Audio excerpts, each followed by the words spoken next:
Hello, everybody. This is Tina from Via Feng Shui, and I am so happy to be sitting here today with Autumn Jensen, also known as Debbie Jensen, but we're going to call her Autumn because she's this magical, wonderful graduate of the Via Feng Shui training program. And hello, Debbie. Thanks for being here.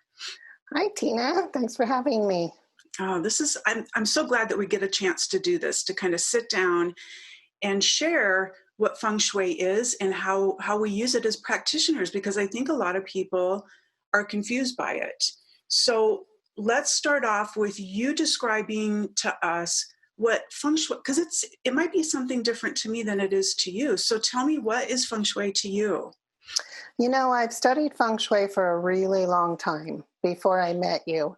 And I always thought it was about how you put your furniture, and you're supposed to buy some plants and maybe paint your front door red, right? And it wasn't until I actually dove into feng shui that I came up with my own understanding and meaning of it.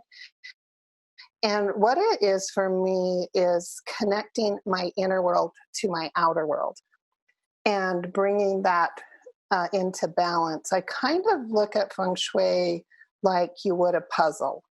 When you buy a puzzle, it's usually a square or a rectangle, and homes are usually the same shape. And so when you put these pieces of the puzzle together, at the end you have a whole puzzle, right?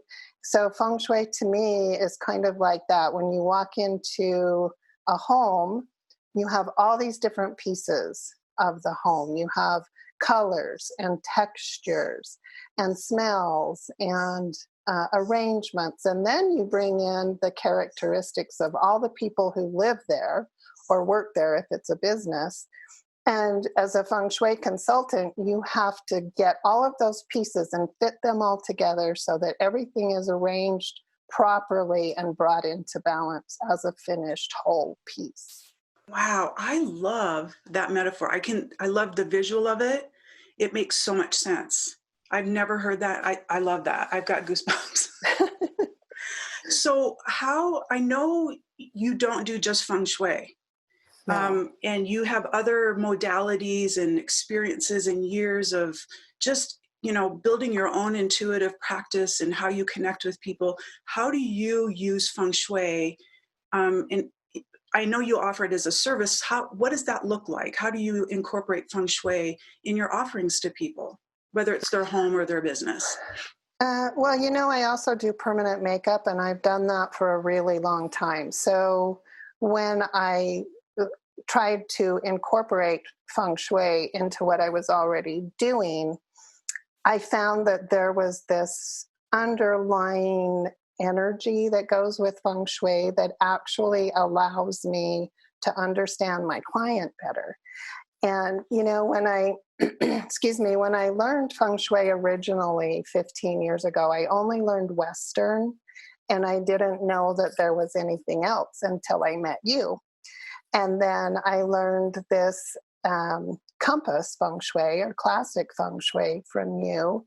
And you also taught me the Eastern astrology that goes along with that. And I didn't know those things before. And so when I incorporated those into what I was already doing, I found that I understood my own clientele better. And taking that into, I started by taking that into my own salon and working in hair salons. I have done that a lot, and also worked for plastic surgeons quite a bit. And, you know, you hear all the time about salons having a lot of drama. So here's just an example of how this feng shui connecting my salon world together, how this kind of started to make sense for me. When I took the feng shui into a salon and I looked around, and you see sinks and water and drains, and we know that that element of water represents money, right? But we also know that the drains represent draining away your resources. And so I started looking around, and I started to wonder, we have all this water element, but do we also have an owner of the salon, perhaps, whose Eastern astrology chart is really heavy in the water element, and we add that to the equation. And then do we have a lot of stylists who also have a lot of water element in their astrology chart? So then we have this mixture, this pot boiling with all of this water, and we're going to have so much emotion going on.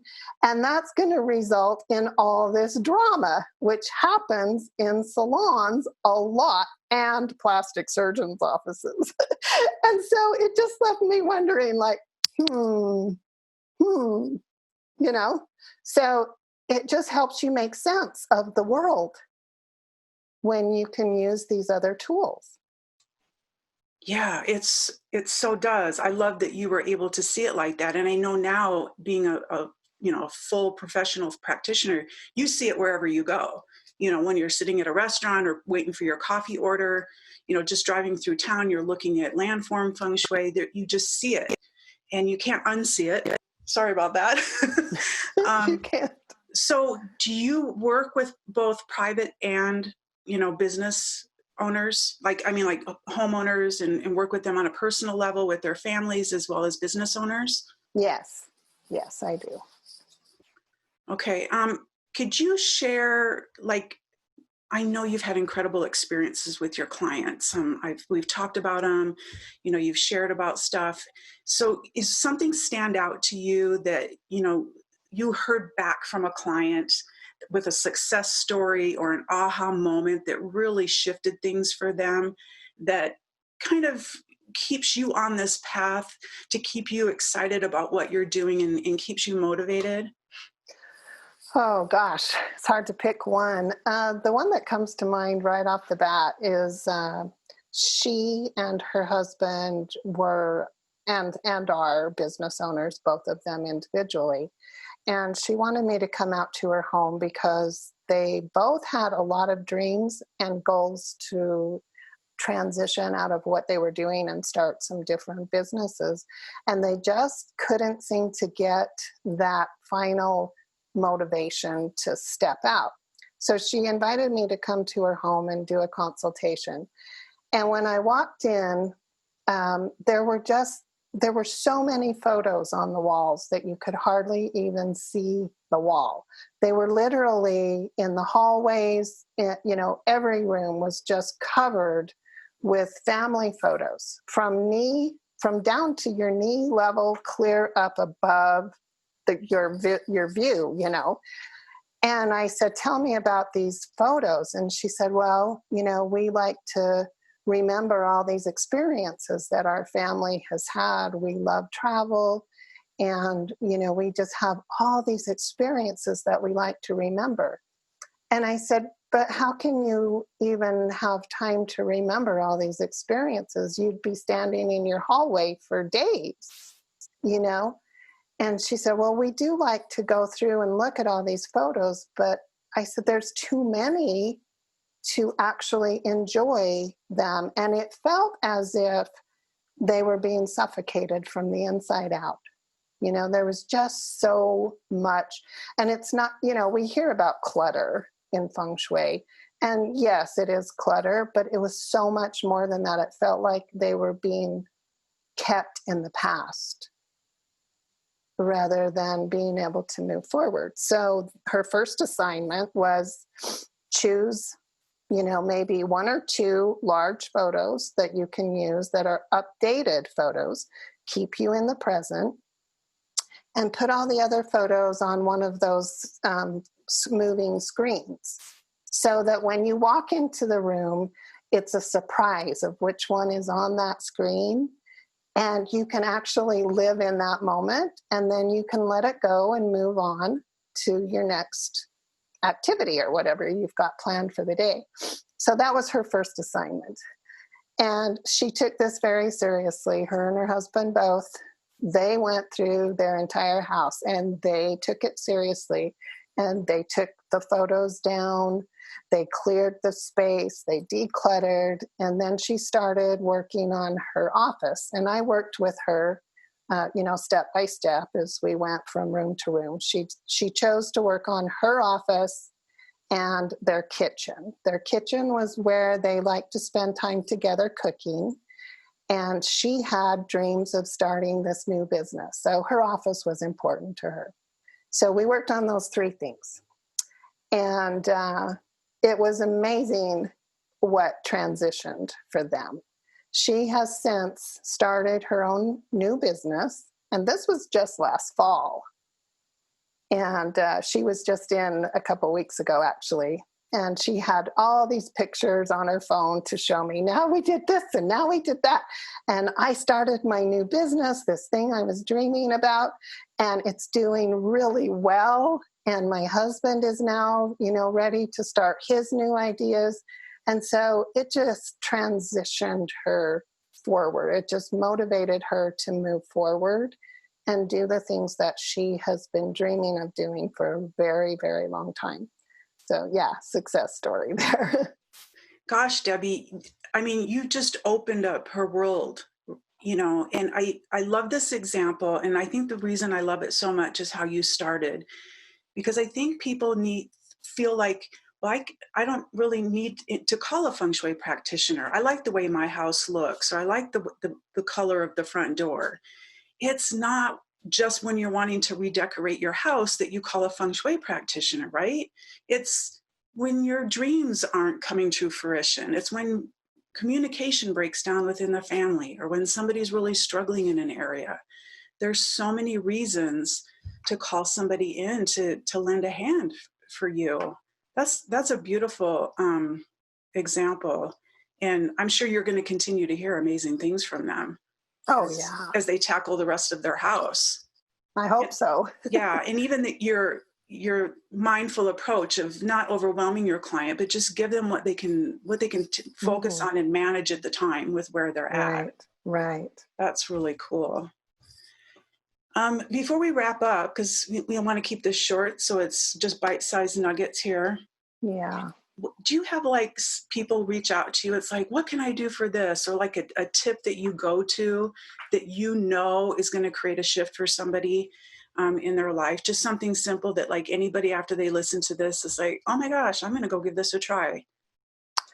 I have two things that I start people with for feng shui. The first thing, and these are things that I think are really easy to do, and you will notice a shift in the energy in your home. The first thing is just go sit in the center. Figure out where the center of your home is, and just go sit there and be quiet for a little bit.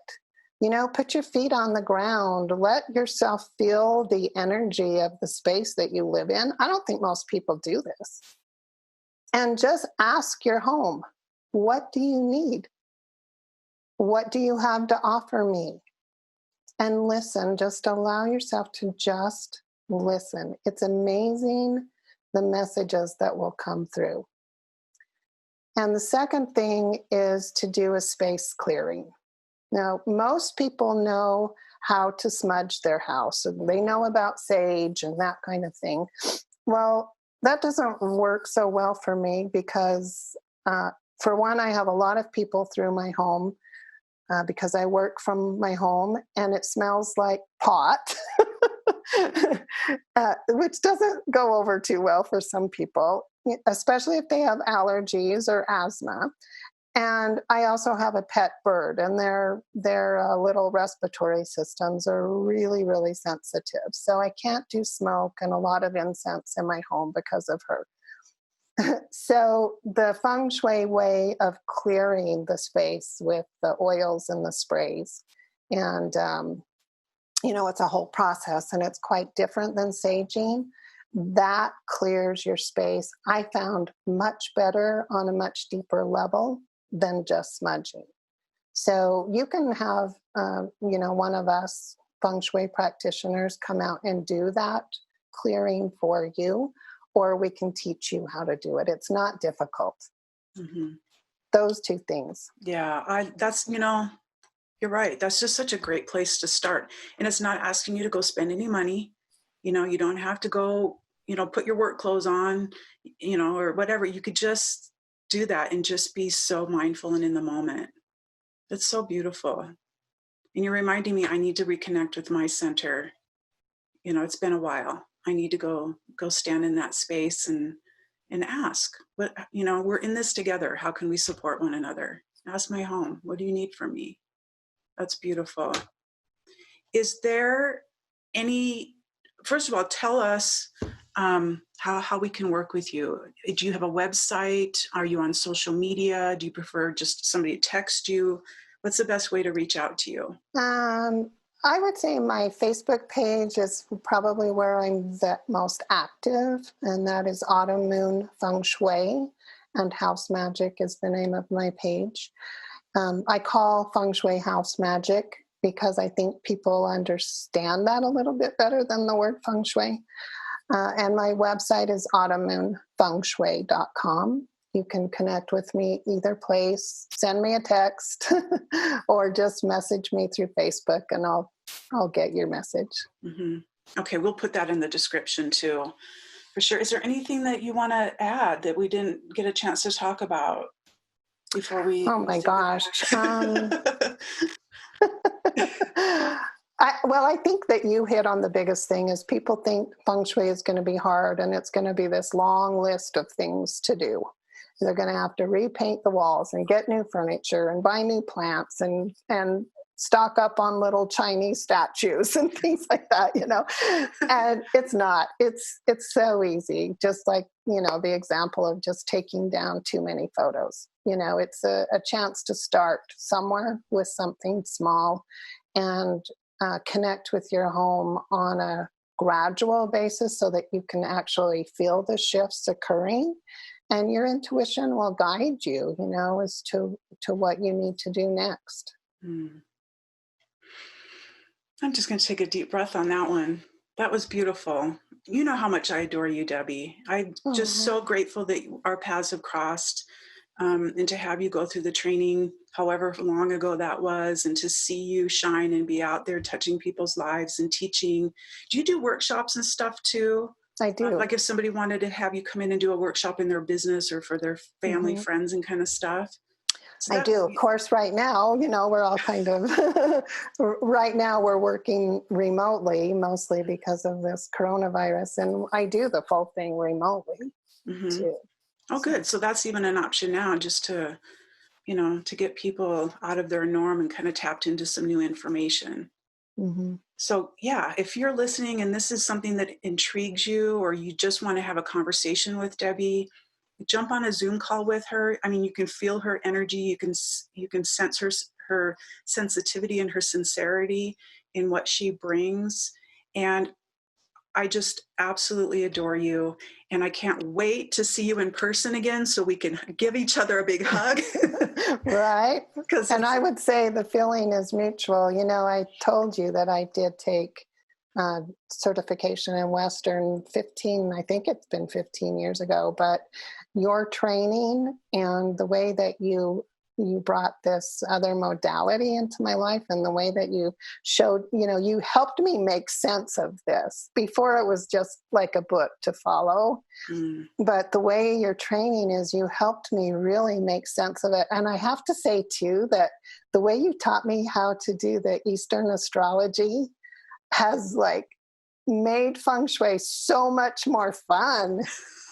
And, and you have those 12 animals that play into the whole picture. And then you start saying, oh, they lived a certain way in their life, but they must be a rooster.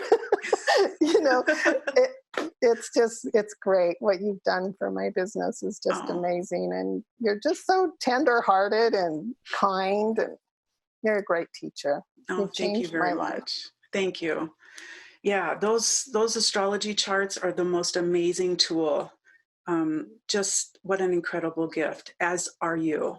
So get in touch with Debbie for feng shui consultations or teachings, or even just an astrology reading, right? And then if you're interested in doing the training, reach out to fengshuivia.me and see when the next trainings are coming up, or just reach out to me directly.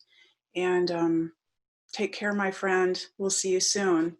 Thank you so much. Bye Bye bye. bye.